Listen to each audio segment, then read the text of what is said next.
The aftermath of the bombing in Ankara, accusations, denials, and retribution. Turkey blames Kurdish groups and Kurdish leaders deny any connection to the attack that killed 28 people. CCTV's Mikhail Bardaviv reports now from Ankara.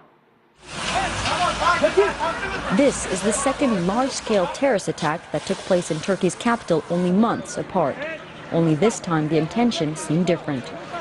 The attack on Wednesday night took place a few hundred meters from where we're standing. This is very close to the Turkish parliament as well as the Turkish military headquarters, a clear indication of the escalation of violence as Turkey steps up its military campaigns in the region. The Turkish government announced Syrian Kurdish militia was responsible for the attack.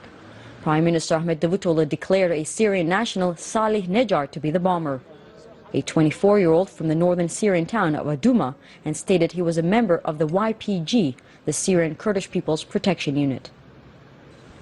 This is the Syrian Kurdish group that Turkey has been shelling across the border in Syria over the last few days.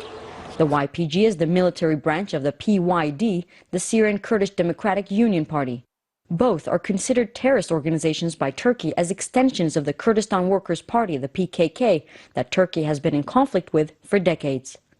The shelling is aimed at preventing the Syrian Kurds from gaining ground near the Turkish border. The PYD has rejected any involvement. Yet President Erdogan insisted they are to blame. Even those who head the PYD and the PKK say there's no connection with them. Based on the information obtained by our Interior Minister and our intelligence agencies, it is identified that this is done by them. To further complicate the matter, Prime Minister Ahmet Davutoglu quoted a Syrian official and pointed the finger at the Syrian government as well.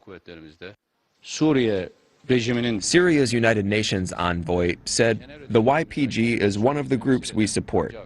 We've come to a conclusion that YPG is a pawn of the Syrian regime, and the Syrian regime is directly responsible for this attack.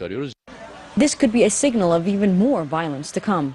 The recent fighting between Kurds and the Turkish military has caused tension between Turkey and its Western allies, especially the United States.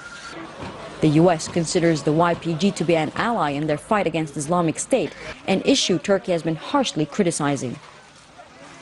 Despite the tension, there are no signs Turkey intends to back down. On the contrary, the government seems determined to keep fighting. As you know, our armed forces have been carrying out shellings to retaliate mortar shells coming from the Syrian side of the border and to protect the refugees sheltering in Azaz. This will continue. We will respond in kind to whoever breaches our border.